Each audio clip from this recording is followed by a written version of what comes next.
Kí ló ti Muyideen? Why tó jẹ́ pé Muyideen tó insist pé he is not going to stay in that house. For him to be saying pé ilé tó kọ́ fún he is not ready to stay there is for a reason. Tí ó bá sọ pé ná 12 million fún ilé yẹn, ó ti gba 25 million lórí kéèsì Muyideen. Torí time gbà yẹn àwọn èèyàn dá owó yẹn gidi gan. Ojoojúmọ́ in a week ó máa jáde ẹ̀mẹ́ta ẹ̀mẹ́rin. Each time tó bá ti ń jáde ló ń pin account ẹ̀. In a day ó lè jáde lẹ́ẹ̀mejì ẹ̀mẹ́ta. Genesis bá yẹ ẹ̀sùn nígbà tí saga Genesis ò máa fọlọ́pàá máa kò máa lọ gbé DDS kó máa sọ pé kó máa fi DDS wá gbogbo wọn kiri. Tó jẹ́ kí wá ṣe show ilé ni pé ó jẹ́ ìyàlẹ́nu wípé kéèyàn pèrè ẹni pásítọ̀ tó yẹ kó máa jèrè ọkàn kó máa wé ní soul tó jẹ́ pé pásítọ̀ la wá rí tó wá ṣe kíni tó wá ń gbé Muyideen tó ní kọ́ DDS lọ́ máa wá kiri.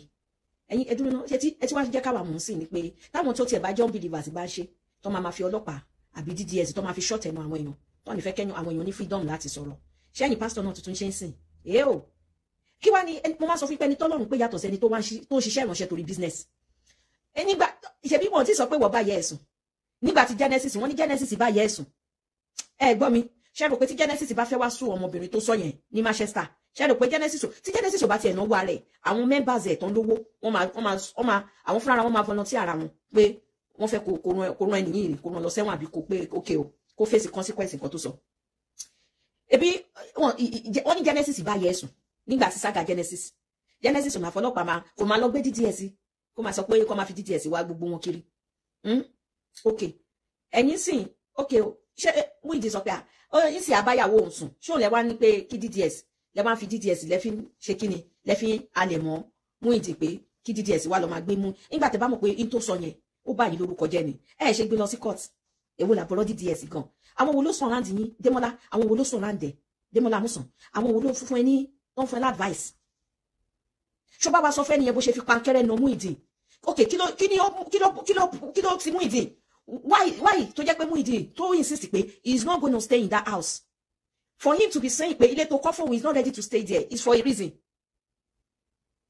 Alhaji Oriyomi ó yẹ kí n táàgì yín ní fídíò yìí mo ti gbàgbé ni ẹ jọ ẹ bá wa voice note tẹ ní Muyideen fún yín torí mo rántí jọ tẹ ṣe fídíò yẹn ẹni ọ̀rọ̀ tí Muyideen sọ sínú fídíò yìí ẹni kódà Muyideen rògbò yẹ wà lórí ẹ pé ẹ ti gbóhùn sórí afẹ́fẹ́ ó wá rí jáde ó come out dáadáa ẹ jọ sáà ìtì sáìtà ìtẹ́ bá wa ju voice note yẹn síta ẹ bá wa kí nígbà tẹ́ bá gba voice note tẹ́ ẹ jẹ́ káwọn blogger gan rí ló ń sìn ìdókò make sense o ẹ jọ ẹ bá wa ju síta because ẹni tẹ́tì torí ẹ̀ ń guide gan pé ókè o ẹ fẹ́ kí tiẹ̀ bàjẹ́ òun á fẹ́ bà ti Muyideen jẹ́ ẹ bá mi ṣe ẹ̀ṣọ́ yìí òun á fẹ́ bà ti Muyideen jẹ́ aṣọre fún ni jẹ́jẹ́ jẹ́jẹ́ ọmọkùnrin wà ní ibi tó ti ń fa pàrágà tó ti ń tẹ́kù máa lọ sókè báyìí onídàá tí wá bá wa ṣe kí ni onídàá tí wá bá wa ṣe gbogbo calculation bó ṣe fi Muyideen gbowó period of oṣù tó fi bá gbowó yẹn kó wá ṣe calculation nìyẹn oye tó gbà lórí Muyideen ìwọ fúnra rẹ̀ mọ̀ pé ilé tó ló kọ́ fún Muyideen yẹn tí ó bá sọ pé ó ná 12 million fún ilé yẹn ó ti gba 25 million lórí kéèsì Muyideen torí táyìn gbà yẹn àwọn èèyàn dá owó yẹn gidi gan ojoojúmọ́ in a week ó máa jáde ẹ̀mẹ́ta ẹ̀mẹ́rin each time tó bá ti ń jáde ló ń pin account ẹ̀ in a day ó lè jáde lẹ́ẹ̀mejì ẹ̀mẹ́ta olóhùn ṣiṣẹ́ olóṣè pastor ó ní time ọ̀rọ̀ lọ́run ó win ní so ó preach 1 hour fún wa lórí live video gbogbo ẹ bá máa rán àwọn pastor tá à ń rí wọ́n máa bàbá Táíwò Òjó àdúrà kùrà ni bàbá yẹn máa gbà tí bàbá yẹn tí wọ́n máa sweat báyìí ìwọ ò bá wa ṣe ìwọ ò wá sórí social media kó preach ìjọba ọ̀run fáwọn èèyàn káwọn èèyàn kan ti pa ẹsẹ̀ kó win ní so wọn.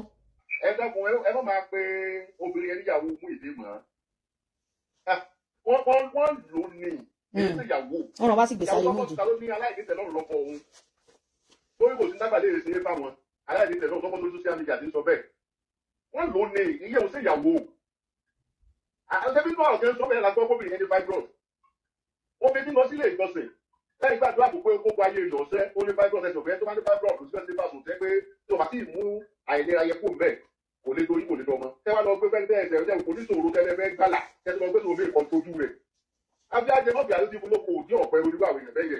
bí Muyideen ṣe sọ. ẹni tí pàtẹ́jà ló lò tẹ́lẹ̀ bẹ́ẹ̀ làwọn èèyàn pọ̀ sí jù ó sì òṣòrí iye lọ́kà lójúmọ́ tẹ́ lọ gbé sínú ayéré tẹ́lẹ̀ ọmọ pàtẹ́jà fáwọn àwọn ẹyẹ àti ikú rẹ̀ tani ọ̀rà ẹ wá lórí látẹ́tẹ́ ẹ wá lórí pásítọ̀ yìí fi ń nà tẹ́tẹ́ náà kò ní kó lórí rédíò káàkiri gbogbo èèyàn tàbí àjàdàlájà àti pásítọ̀ àti wòlíì ìwúni látẹ́tẹ́ Nàìjíríà ìwúni látẹ́tẹ́ bàdẹ̀ ẹ wá mú ẹ wá sọ pé lẹ́yìn ìṣe ìyàwó pé ìyàwó Amẹ́ríkà gan àwọn èèyàn play lottery wọ́n play lottery ní bíbá. bẹ́ẹ̀ ni náà ń gbowó níta ọmọ owó tó ń jẹ ní lottery yẹn.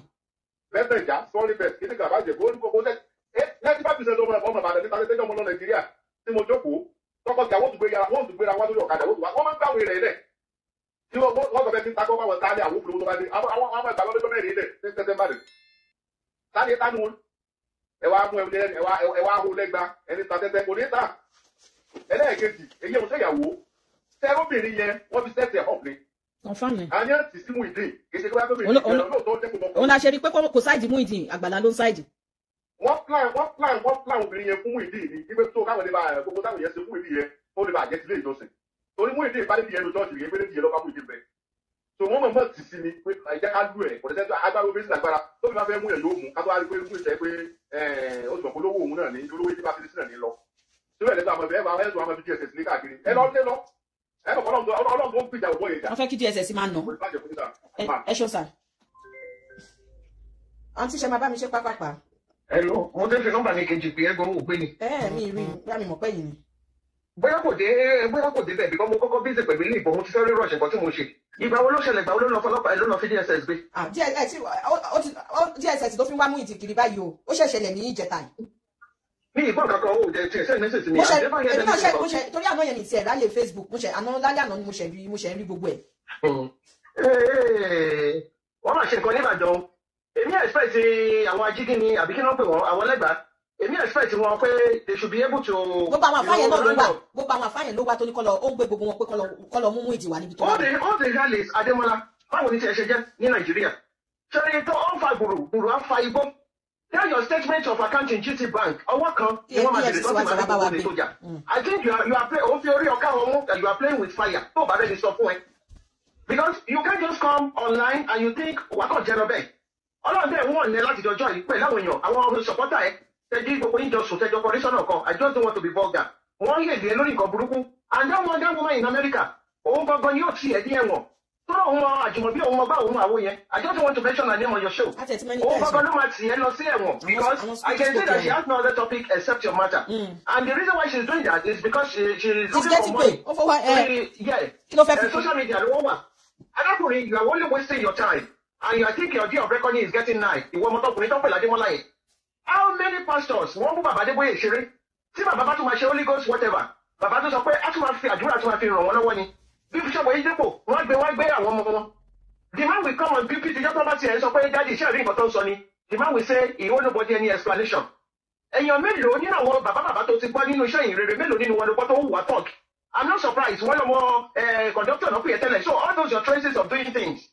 Although wàhálà nígbà lẹ́gbọ̀n tó ń ṣe yẹn, I mean I'm a person I'm so pissed off by your acts because I look at you as a businessman tó wá tajà. You are don't stop calling yourself a pastor. Ìjẹ́ wo ló bẹ̀rẹ̀ iṣẹ́ yìí rere tó ṣe pé branches ló wá kiri bó ṣe máa lọ sí state. Wọ́n lọ fẹ́ lọ sí Àbújá ní last week ni. Ó bí òde báyà kákàkiri. Even listen ní kọ́pẹ́ mo ṣọ́ ọ̀pẹ máa record ní church yẹn. Listen to the time ọjọ́ Sunday tó wá lọ fi preach messages. A good preacher you don't need to tie people down 2-3 hours busy talking about Ìjàpá and Jakoriko stories. You have nothing upstairs. You have nothing to offer. You have been fooling yourself. Exactly. Nobody call you. Your stomach call you. Let me tell you, even Yamaru, you the pastor. Who are we? I saw the pastor. You guys are nobody. That is something we can see theological school. Surely your days of reckoning is now. I don't know. The Muyideen is not somebody that support to. I don't really like his own kind of doing things because he's not called Lalo Pakanita come and so story to pass on the corner of Solola. But I don't like. Muyideen, he knows what about it. That one is nothing but an idiot. Ọmọbìnrin yẹn fúnra rẹ̀ ó mọ̀ wípé òun hire Muyideen. What is the basis? Tó bá ṣe wípé you are only looking for a place. Bóyá èdè ọbẹ̀ èdè mo pápá ní èèyàn kan ló fẹ́ gbé yín wá sí ìlú òyìnbó. I think that person is interested in you. He's just using Muyideen to cover up. Ohun tí wọ́n wá ìwọ wá connection wá síbẹ̀ yẹn ni. You never came for marriage. How dare you tell your husband pé kó lọ máa bẹ̀bẹ̀ for what? The reason why I don't really like Muyideen is because of different stories he talks about. Èèyàn kan gbọ́dọ̀ dúró lórí story ni. You say something today, you say something tomorrow. When you talk about somebody beating you, even the day to your wedding, they were beating you. That story just pop up now. You know, I don't really like his person and his different kind of lies. But on this one, did you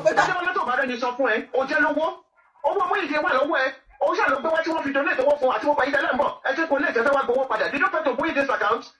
Bàbá fún wọn láyé tó gba yín tó tọ̀ nǹkan láfún yín tó fi gbogbo lọ́wọ́ yín fèsì ẹ̀kẹ́tẹ̀ ìdúkò kẹrọ orí yín pé ṣé kìí ṣe pé a ti gọ̀jù. Báwo ni ọ̀kọ́kọ́ ṣe wá máa rí gbé àwọn èèyàn wá máa gbowó lọ́wọ́ all the time? For each cases you bring, tell DSS they should be able to bring all those videos out. And for each donation you call up, let them go and bring out the statement of account. And for you to be able to account. You are not even sober for a second. I want to support you out there. Have you ever come on your pulpit to even talk about the incident? I want money in America. I want to be a draft. What post it? So the page. And the people are now saying you apologize. Apologize what? I think I'm for a share right now. Okay, no, for what? Don't say, oh, 500,000 seconds of money to the share country. When you come out, she was share country, she won't be considered on the back. That one just even carry the whole thing. Oh, Basha accounts, why should they talk about 10,000 naira? People are saying 10,000 naira, so forget the 10,000 naira. No. Share 10,000, what I'm going to share 10,000, so don't drag recharge cards in a week. Everyone's so now, for my lady. I don't want to talk about more boys and money. What don't solve well. Oh, Nisha, I Nisha don't tell Lamu. Because the ministry about Kailara is big enough for you to even think of the next man plan. For your ministry, but don't any blueprint. Oh, you want list, oh, Nika, come on, don't jab it. I want to put a camera, they want you to call it to you are not doing anything at all. You are only doing nonsense. Sorry, what they say, sorry, but the secret me, you must actually your long here, or Joe, moment to my color. People go so we go to the if by the no mushroom fishable, you cannot just be capitalizing on vulnerability of people. You know, the downtrodden people in the society, and you are just using them to cash out. Ọlọ́run wá bèèrè lọ́wọ́ ẹ gbogbo akọ òwèrè tó ṣe kákàkiri ó máa ṣe convention lórí social media ni ẹ máa ra àga sí ṣọ́ọ̀ṣì orí social media ni ẹ ní di cement orí social media ni ẹ ní di block kí wọ́n tó bá gbowó lọ́wọ́ wọn. Ìwọ fúnra rẹ̀ ò ṣe jókòó kó máa sọ pé Ọlọ́run mo fẹ́ rí ànúgbà àdúrà tó ń gbà fáwọn èèyàn yẹn kó ní Ọlọ́run ilé ní iye mo fẹ́ rí ànúgbà kó má pè ní donation wàá gbowó lọ́wọ́ wọn tán wàá sọ pé ó fẹ́ gbàdúrà fún wọn tó bá ti ní ìdíwọ́ ìgbà yẹn ló máa pẹ́nu sí mic ló máa tán life chat ẹ tí wàá máa sọ pé wàá rí ànúgbà tó wọn máa mi orí ẹ̀yẹn bí àdámà lizard. You are too small. A boy in his early 30s. Kí ló dúró pẹ̀lú ọpọlọ ẹ̀ tó lè má pa ọ̀sán mo ti sọ fún ẹ̀ the other day ṣe kó sọ fún ẹ ní last Wednesday tó ní o ti ní ká ìlọ́fà wíkó ní oníkàwọn èèyàn wá pé ẹ fẹ́ gbin àgbàdo ẹ fẹ́ gbin gbogbo ẹ̀ ọ̀pọ̀ sọ̀rọ̀ jáde ẹ̀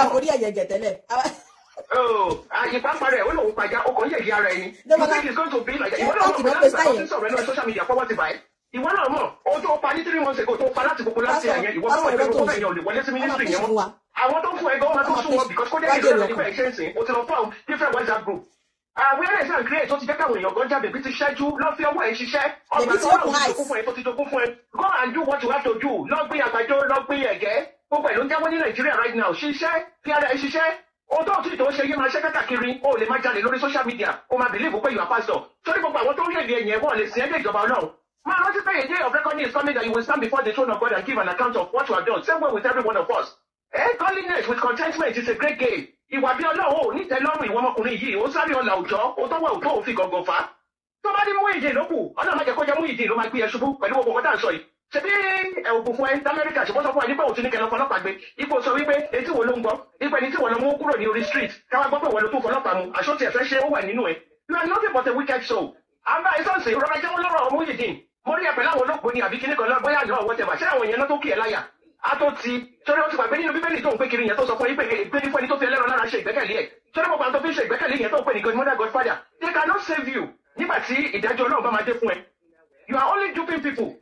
Mo kọ̀kọ́ mímú kan kóra rẹ the other day wọ́n lè di ẹ wọ́n ló kó matrasi kan ó tọ kámẹ́rà ojú ọmọ kan táwọn bigger churches yẹn tí wọ́n ṣe monthly ìjọba lórí wọn tán ní àwọn fẹ́ fún yàn ní nǹkan even in my church at the end of the month every 2 weeks àwọn èèyàn máa wá tó ṣe pé àwọn ọmọ ìjọba ló máa dá owó wọ́n dẹ̀ máa package oúnjẹ aṣọ àwọn tó bá ní free medical care àkókò ẹ̀ la máa ṣe and people will come with their bíi tí ẹ̀rọ bẹ́ẹ̀ mo post ẹ̀rí sórí page mi I never talk about it because Bible sọ ipò tí owó ẹ̀kìní bá ṣe má jẹ́ kọ́wọ́ ẹ̀kejì mọ̀ oní kámẹ́rà ó gbà tó bá ra mattress tó bá gbé lọ sí school kan wọ́n wá tọ kámẹ́rà wọ́n á máa hẹ́ẹ̀lì ẹ̀ ṣe ní pé Nàìjíríà gullibility gan is irritating gbogbo bí tẹ̀wọ̀n yẹn gbogbo bẹ̀ ní food bank wà gbogbo bẹ̀ ní charity organization wà tó ní charity shops here and there ìjọ wo lẹ́bi táwọn òyìnbó wá sọ̀rọ̀ nípa pé wọ́n ṣe so many people are doing charity in Nigeria náà tó dẹ̀ ṣe pé owó ara wọn náà ń ṣe Adémọ́lá èlò ló ti gbé sílẹ̀ mọ́ntì tí wọ́n fúnra rẹ̀ tó fi ń ṣe some of these big pastors àìmọye àwọn tó fún ní scholarship àìmọye àwọn aid àìmọye àwọn widow tó ṣe pọ̀ wá so many times nígbà táwọn èèyàn bá kàn wá maybe because of their bitter experience wọ́n wá sọ̀rọ̀ nípa big churches I just look at them pé they don't know what they are talking about. iye tí àwọn pípẹ́ bá fi ṣe charity oṣù tó ń dẹ̀ tí sọ kámẹ́rà mi ọkọ̀ jábẹ́ má nìkan wà nílẹ̀ Igbo bẹ́ẹ̀ yẹn only God knows how many millions the man does daily mi ìdẹ̀ tí ì rí níjọ́ kan kí wọ́n yẹn tọ kámẹ́rà ó kó àwọn ọlọ́kan lọ sí Cotonou ní yunifásitì àwọn opó àyíbò nínú ilé ẹ̀ more than 500 children are staying there tí wọ́n yìí ń bọ̀ wọn láàárọ̀ lọ́sàn-án lálẹ́ the man has never come to seek for public fund ìwájú kò síbẹ̀ ìwọ ọmọ kékeré ara ẹ̀ tó yẹ kó lu ọpọlọ ẹ̀ ó kí wọ́n gbọ́dọ̀ wá nínú àwọn tó ṣe pé yẹn Adémọ́lá Amusan tí wọ́n bá fẹ́ lè bá ìwà kọ́kọ́ wá tọrọ owó lórí social ó media. bẹ̀rẹ̀ yìí ti bọ̀ ó dúró sórí social media owó lọ́wọ́ àwọn aráàlú òyìnbó wọ́n rà sí gbogbo bí tó dé wọn mọ́ ọ̀run á tú wọn sílẹ̀ Joyce wọn náà yí lọ́kàn padà nítorí náà lóun ò fẹ́ kọ ẹlẹ́sẹ̀ bí kò ṣe pé kó yí padà kúrò níwà búburú ẹ̀ kó lè yè ọlọ́run aṣáájú ayé ẹ̀ Àmì o. ó dàbọ̀. Yes.